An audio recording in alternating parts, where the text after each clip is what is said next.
பிடி பிரைம் நேயர்களுக்கு வணக்கம். இன்னைக்கு ரொம்ப முக்கியமான நாள், இனிய பெண்கள் தின நல்வாழ்த்துக்கள். இந்த பெண்கள் தினத்தில் நம்மளுடைய ஆஃபீஸ் எம்ப்ளாயிஸ் கிட்ட எல்லாம் போய் ஒரு சில வாக்ஸ் பாப் நம்ம பண்ணுவோம். ஒரு இன்ட்ரெஸ்டிங்கான கொஸ்டின் வச்சுருக்கேன், வாங்க போய் கேட்கலாம். அதுக்கு முன்னாடி அந்த இன்ட்ரெஸ்டிங்கான என்ன கொஸ்டின்ங்கிறத நானே சொல்லிடுறேன். அதாவது இப்போ உங்களுக்கு வந்து ஒரு குறிப்பாக ஒரு 30 வயசு அப்படின்னு வச்சுக்கலாம்.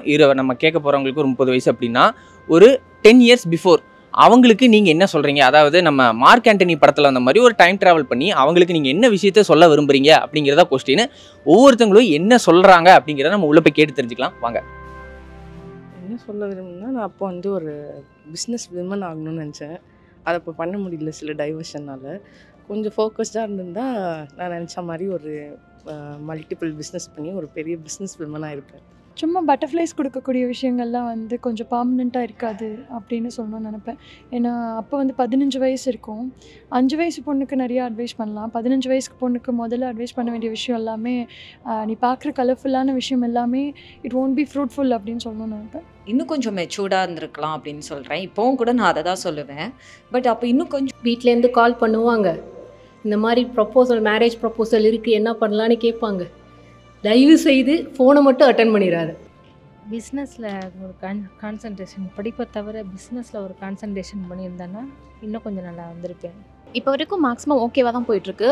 எந்த ஒரு பிரச்சனையோ இல்லை அந்த மாதிரியான விஷயங்கள் எதுவும் கிடையாது.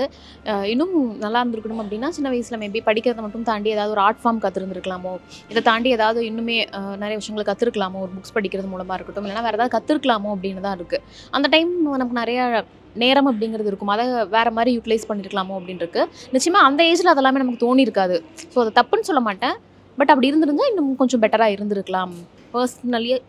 பர்சனலி இன்னும் கொஞ்சம் பெட்டராக இருந்திருக்கலாம் அப்படின்னு தோணுது. Don't get married too early. Question வேறு சொல்லிட்டீங்க, நானும் அதான் சொல்லலான்னு இருந்தேன். 2014 மேரேஜ். ஸோ அதனால் மேரேஜ் பண்ண வேணாம்னு சொல்லலை, கொஞ்சம் லேட்டாக பண்ணிக்கலாம், செட்டில் டவுன் ஆகிட்டு பண்ணிக்கலாம், இல்லை எஜுகேஷன் கண்டினியூ பண்ணியிருக்கலாமோன்ற ஒரு தாட் இருக்குது. எதுவுமே பண்ண மாட்டேன், ஒரு ஹக்கு கொடுத்து தட்டி கொடுப்பேன், அவ்வளோதான். அப்படி இல்லை, லைஃப்பில் நீ கோத்ரூ பண்ணுற எல்லா விஷயமே உனக்கு ஏதாவது ஒரு விஷயத்தை கற்றுக் கொடுக்கும். நீ வந்து மற்றவங்கள மாதிரி இல்லை, யூனிக்காக இருக்க அப்படிங்கிறத நீ நம்பு, உனக்கு நீ இருக்கங்கிறத நம்பு அப்படிங்கிறத சொல்லுவேன், அவ்வளோதான். பயப்படாத, இன்னும் கான்ஃபிடென்ட்டாக இரு, வைடன் யுவர் சர்க்கிள், நெட்வொர்க்கை வந்து அதிகப்படுத்திக்கோ அப்படின்னு சொல்லியிருப்பேன். சித்ரா, நீ இன்னும் பெட்டராக சேவ் பண்ணியிருக்கலாம், இன்னும் பெட்டராக சேவ் பண்ணி இன்னும் நிறைய சேவிங்ஸ் வச்சுருந்துருக்கலாம், நல்லா ஏர்ன் பண்ணியிருக்கலாம். நிறைய ஊர் சுற்றணும், நிறைய வித்தியாசமான இடத்துக்கு போய் அங்கே இருக்கிற சாப்பாடெல்லாம் நல்லா டேஸ்ட் பண்ணி எப்படி இருக்குது அப்படின்னு எக்ஸ்ப்ளோர் பண்ணணும். ஸோ 10 வருஷத்துக்கு முன்னாடி தான் நான் இதை தான் பண்ணியிருக்கணும். முக்கியமாக 2 விஷயம் பற்றி சொல்லுவேன். ஒன்று வந்து ஹெல்த். இப்போது அப்போல்லாம் பார்த்திங்கன்னா நல்லா வீட்டில் சாப்பிட்டுட்டு கரெக்டாக இருப்போம், பெருசாக ஒன்றும் ஹோட்டலில் எதுவும் இருக்காது. ஆனால் நான் இங்கே சென்னை வந்ததுக்கப்புறமா பார்த்திங்கன்னா அதிகமாக வெளியே சாப்பிட்றது, வெஸ்டர்னைஸ் ஆகிறோம் அப்படின்னு நினச்சிட்டு சத்தே இல்லாத நிறைய உணவுகளை சாப்பிட்டு நிறைய ப்ராப்ளம் ஃபேஸ் பண்ணிகிட்ருக்கேன். அது வந்து கண்டிப்பாக தவிர்க்கணும் அப்படின்னு சொல்லுவேன். இன்னொரு விஷயம், தயவு செஞ்சு ஆட்டோவில் போகாமல் ஒரு ஷேர் ஆட்டோலையோ பஸ்ஸுலையோ போய் பழகு, கொஞ்சம் சேவ் பண்ணு காசு அப்படின்னு சொல்லணும் இல்லையா? டே பரமா படிடா அப்படின்னு வேற எதுவும் சொல்ல மாட்டேன். ஆக்சுவலாக வந்து பார்த்தீங்கன்னா ஒரு கொஸ்டினோட நிறுத்திட்டேன். இன்னும் 2 கொஸ்டின் நான் மைண்டில் யோசிச்சு வச்சிருந்தேன், அந்த கொஸ்டின் கேட்டிருக்கோம். ஆக்சுவலாக உங்களுடைய ஒரிஜினல் நேம் என்ன? ஆக்சுவலி என்னுடைய ஒரிஜினல் நேம், அதாவது பர்த் நேம் வந்து ஃபிர்தோஸ், FIRTHOS. ஓகே, என்னைக்காச்சும் ஒரு நாள் நமக்கு இந்த நேம் இருந்தால் நல்லாயிருக்கும், வேறு நேம் வச்சா நல்லாயிருக்கும் அப்படின்னு யோசிச்சதுண்டா? அப்படி யோசிச்சனால தானே சனான்னு வச்சுருக்கேன். சனாங்கிறது என்னது? ஆக்சுவலி சனா வந்து என்னுடைய டாட்டர் நேம், ஓகேவா? ஸோ நான் வந்து இதுக்கு முன்னாடி ஆர்ஜே அந்த ரிப்போர்ட்டிங் அந்த ஆங்கரிங் இருந்தனால இப்போவும் அதே தான். ஸோ அதனால் என்னுடைய இந்த நேம், அதாவது ஆங்கரிங் அண்ட் வந்து ரிப்போர்ட்டிங் நேம் வந்து சனா. ஸோ என்னுடைய பாப்பா பேரே நான் எனக்கு வச்சுக்கிட்டேன். ரைட்டர் சுஜாதா எப்படி அவங்க ஒய்ஃப் பேர் வச்சுக்கிட்டாங்களோ அது மாதிரி. இப்போ நான் இங்கே வந்த ஒன்று பார்த்தீங்கன்னா ஒருத்தர் தெரிச்சு அப்படியே நைஸாக நழுவி ஓடிக்கிட்டே இருப்பாங்க பாருங்கள். நேம்லாம் எனக்கு எதுவும் மாற்றணும்னு ஆசை இல்லை, இந்த நேம்லேயே சாட்டிஸ்ஃபேக்ஷனாக இருக்குது. இருந்தாலும் நீங்கள் கேட்டிங்கிறதுக்காக சொல்கிறேன். ஸோ எனக்கு மலாலா ரொம்ப பிடிக்கும். ஸோ அதனால் மலாலான்னு ஒருத்தவங்க இருக்காங்க, அவங்க போய் பாருங்க. மலாலா ரொம்ப பிடிக்கும். ஸோ மலாலா நேம் தான் வச்சுருந்தேன். எனக்கு ரொம்ப பிடிக்கும் வேலு நாச்சியார். ஏன்னா அவங்களோட வீரம் ப்ளஸ் அவங்களுக்கு அப்போவே ஒரு 4-5 லாங்குவேஜ் தெரியும். அதனாலேயே அவங்க வந்து அடுத்தவங்க பேசுகிறது இதெல்லாம் வந்து தெரிஞ்சுட்டு அதுபடி அவங்க போர்லாம் பண்ணாங்க. ஸோ எனக்கு வேலு நாச்சியார் பிடிக்கும். திவ்யா அந்த பேர் வந்து மேக்ஸிமம் நீங்களே பார்த்துருப்பீங்க. நிறைய பேருக்கு ஒரு கூட்டத்தில் இருந்து திவ்யான்னு நீங்கள் கூப்பிட்டிங்கன்னா ஒரு 10 பேராவது திரும்புவாங்க. கிளாஸ்லேயுமே அப்படி தான். இது வரைக்கும் நான் படித்ததில் ஒரு 2-3 திவ்யா அந்த மாதிரி தான் இருந்துகிட்டே இருந்திருக்காங்க. அப்போல்லாம் நான் யோசிச்சிருக்கேன் கொஞ்சம் வேறு பேர் இருந்திருந்தா பெட்டராக இருந்திருக்கும், நம்ம மட்டும் யூனிக்காக இருந்திருந்துருக்கலாம். இப்போ வந்து நம்ம பேரில் 4 பேர் இருக்காங்க, அதில் என்னடா இது அப்படிங்கிற மாதிரி இருந்திருக்கும். ஆனால் வேறு பேர் அப்படின்னு எதுவும் யோசிச்சது கிடையாது. இது ஓகே, இது பழகிடுச்சு, பழக்கப்பட்ட ஒரு விஷயங்காட்டி நம்ம வேறு எதுவும் யோசிக்க முடியல. என்னோட பேரை மாற்றி வச்சுக்கணும் அப்படிங்கிறது ஆசை. நிரந்தரான்னு வச்சுப்பேன். நிரந்தரம், நிரந்தரா. என்ன காரணம்? பேர்லையாச்சும் இருக்கட்டும் தான். இது வரைக்கும் எங்கள் அப்பா வச்ச பேர் எனக்கு இப்போ வரைக்கும் எனக்கு ரொம்ப பிடிக்கும். என்னோட நேம் மோகனா. வீட்டில் வந்து மோனிஷான்னு கூப்பிடுவாங்க, அது எனக்கு பிடிக்காது.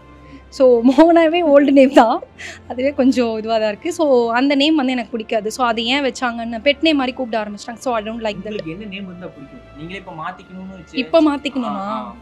அப்படி எதுவும் இல்லை, இருந்துட்டு போகுது இதுவே. வேறு நேம் வச்சிருந்தா நல்லா இருந்திருக்கும்னு நான் யோசிச்சிருக்கேன். But that was few years back. இப்போ கேட்டிங்கன்னா வேறு நேமில் வச்சுருக்க மாட்டேன். என்ன நேம் நீங்கள் யோசிச்சீங்க? இல்லை, எனக்கு இந்த நேம் பிடிக்கல, வேறு ஏதாவது நேம் அந்த டைமில் கொஞ்சம் நல்லா இருந்த நேம்ஸ் ஏதாவது வச்சுருந்துருக்கலாமே அப்படின்னு எனக்கு தோணுச்சு. பட் இப்போ கேட்டிங்கன்னா இல்லை, இந்த நேமை மாற்ற மாட்டேன். கண்டிப்பாக இல்லை, எனக்கு என் பேர் தான் பிடிக்கும். நிறைய டைம் ஆசைப்பட்டிருக்கேன். என்ன ஆசைப்பட்டிருக்கேன்னா, லக்ஷ்மி அப்படிங்கிறது வந்து தமிழ் வார்த்தை கிடையாது, அது வந்து ஒரு சமஸ்கிருத வார்த்தை. ஸோ வந்து தமிழில் ஒரு வார்த்தையில் என் பேர் இருக்கணும் அப்படின்னு நிறைய டைம் நினச்சிருக்கேன். இனி எந்த நேம்னாலும் பரவாயில்ல, ஆனால் தமிழில் இருந்திருக்கணும் அப்படின்னு நினச்சிருக்கேன். ஆக்சுவலி இதுவே எனக்கு வேறு நேம் தான், எனக்கு வேறு நேம் தான் இருந்துச்சு. ஆக்சுவலி இப்போ தான் சனா நான் வரைச்சிருக்கேன், இந்த நேம் தான் இருக்குது. இதுவே எனக்கு மாத்திரை நேம் தான். எனக்கு என் பேர் பெஸ்ட்டு. நிறைய தடவை யோசிச்சிருக்கேன். என்ன நேம்? ரட்சனா. ஏன் என்ன ஸ்பெசிஃபிக் ஏதாவது ரீசன்க்கா? இல்லை, எனக்கு நல்லா இருக்கும். இந்த படத்துல எதிர்நீச்சல இஷ்யூன்னு முடிகிற பேர் மாதிரி உங்களுக்கு வந்து ஹான்னு முடியும். ஒருவேளை அப்படி முடிஞ்சிருந்தா இன்னும் நல்லா இருந்திருக்கும். உங்களுக்கு நீங்களே ஒரு gift கொடுத்துக்கணும், வாங்கணும் அப்படின்னு நினச்சா என்ன கொடுப்பீங்க? கார் வாங்கணும்னு இருக்கேன். அது எனக்கு நானே கொடுக்குற கிஃப்ட். ஸோ கம்மிங் மந்த்தில் வாங்கிடுவேன்னு நம்புகிறேன், ஹோப்ஃபுல்லி. Self gift. நான் இவ்வளோ நாள் வந்து எல்லா விஷயத்தையும் பாசிட்டிவாக அப்ரோச் பண்ணி ஃபர்தராக ப்ரொசீட் பண்ணி லைஃப்பில் வாழ்ந்துட்டுருக்கேன். ஸோ அதுக்கு வந்து என்னென்ன கிஃப்ட்லாம் இந்த உலகத்தில் என்னெல்லாம் வந்து ரொம்ப ஒண்டர்ஃபுல்லான விஷயம் இருக்கோ அது எல்லாமே என்னோடய செல்ஃப் கிஃப்ட்டாக எடுத்துப்பேன். எனக்கு நானே ஒரு கிஃப்ட் கொடுத்துக்கணுன்னா, ஒரு ஃபியூ இயர்ஸ் கழிச்சு ஈவன் நான் ஒரு ஜாப், இப்போ நம்ம ஒரு கெரியர் நம்ம பண்ணிகிட்ருக்கோம், அப்போ வந்து ஜாப் போகலைனாலுமே, நிச்சயமாக போகணுங்கிறது ஆசை, போகலைனாலுமே நம்ம லைஃப்பை வந்து கொஞ்சம் டிபெண்ட்டாக இல்லாமல் ரன் பண்ணுற அளவு ஒரு மினிமம் அமௌண்ட் வந்து சேவிங்ஸில் இருந்துச்சுன்னா பெட்டராக இருக்கும். அதை தாண்டி இருக்கிறதுக்கான ஒரு இடம் அப்படிங்கிறது, நமக்கான இடம், எந்த பிரச்சனையும் இல்லாமல் அந்த இடம், அந்த மாதிரியான விஷயங்களை செல்ஃப் கிஃப்டாக இருந்துச்சுன்னா நல்லாயிருக்கும் அப்படின்னு நினைக்கிறேன். இப்போதைக்கு ஒரு கிஃப்ட்டு கொடுக்கணுன்னா என்ன கொடுத்துப்பேன்? அப்ரிஷியேஷன், செல்ஃப் அப்ரிஷியேஷன், தினம் ஒன்று, அவ்வளோ. ஒரு மிரர் கொடுத்துப்பேன், என்னை நானே டெய்லி பார்த்துக்கிறதுக்கு. இப்போ இருக்குல்ல மிரர், இப்போ எங்கே இருக்குது மீன் சீரியஸ்லி நான் ஏன்னா வந்து டெய்லி எனக்கு நான் தான் இன்ஸ்பயர். இன்னைக்கு விட நாளைக்கு இன்னும் நான் பெட்டராக பண்ணணுங்கிற இன்ஸ்பிரேஷன் எனக்கு ரொம்ப ஜாஸ்தி. ஸோ ஒரு மிரர், எனக்கு நானே மிரர் கொடுத்துப்பேன். ஸோ மிரரை டெய்லி மார்னிங் பார்க்கும்போது ஓகே நேற்று நான் இது பண்ணேன், ஸோ இன்றைக்கி வந்து இன்னும் பெட்டர், அதுதான் என்னோட மோட்டிவ். ஸோ ட்ராவல் பண்ணுறதுக்கு லைக் எனக்கு கார் ட்ரைவ் பண்ண தெரியும். ஸோ கார் எனக்குன்னு ஓன் கார், அதுவும் நான் வெளியில் போகும்போது யாருமே எதுவுமே கேட்கக்கூடாது, free time with my car. Mentally ஒரு ஸ்ட்ராங்கான ஒரு பர்சனாக மாறுறதுக்கு புக்ஸ் கொடுத்துப்பேன். ஆக்சுவலாக நான் இப்போ ஒரு மொபைல் வாங்கலாம்னு பிளான் பண்ணிட்டு இருக்கேன், அதையே எனக்கு கிஃப்டாக கொடுத்துப்பேன். கிஃப்ட்டுன்னு இல்லை, ஆக்சுவலி நான் என்ன பண்ணுவேன்னா, எனக்கு நானே ஒரு மனுஷனில் ரொம்ப சென்சிட்டிவாக இருப்பேன். ஏதாச்சும் நான் உடனே அழுதுடுறேன். அது மாதிரி பண்ணவே கூடாது, ரொம்ப ஒரு இதுவாக இருக்கணும் அப்படின்னு சொல்லிட்டு நானே அது கிஃப்ட்டுன்னு இல்லை, அதை எனக்காக நானே ஒரு மோட்டிவேட் பண்ணிக்கலாம். எனக்கு நானே கிஃப்ட் கொடுக்குன்னா செல்ஃப் டைம், செல்ஃப் லவ், அதுதான் இருக்கிறதுலே பெஸ்ட் கிஃப்ட். என்னோட டைம், எனக்கான டைம், ரெஸ்ட் எடுத்துட்டு நல்லா சாப்பிட்டு ஒரு வாரம் தூங்குமா. ஜெயகாந்தனோட சிறுகதைகள் தொகுப்பு எனக்கு நானே வாங்கி கிஃப்ட் பண்ணிப்பேன். அதாவது நல்ல கோர்ஸ் போய் படிப்பேன், அதாவது பண்ண மாட்டேன். எல்லாருக்கும் இனிய மகளிர் தின நல்வாழ்த்துக்கள். Happy women's day. ஸோ எல்லாருக்குமே happy women's day. Happy women's day. Happy women's day to all. Happy women's day to all the beautiful powerful women out there. Happy women's day. Hi, எல்லாருக்கும் ஹாப்பி விமன்ஸ் டே. அனைவருக்கும் என்னுடைய சர்வதேச மகளிர் தின வாழ்த்துக்கள். Happy women's day. எல்லாருக்கும் happy women's day. Happy women's day wishes எல்லாருக்குமே.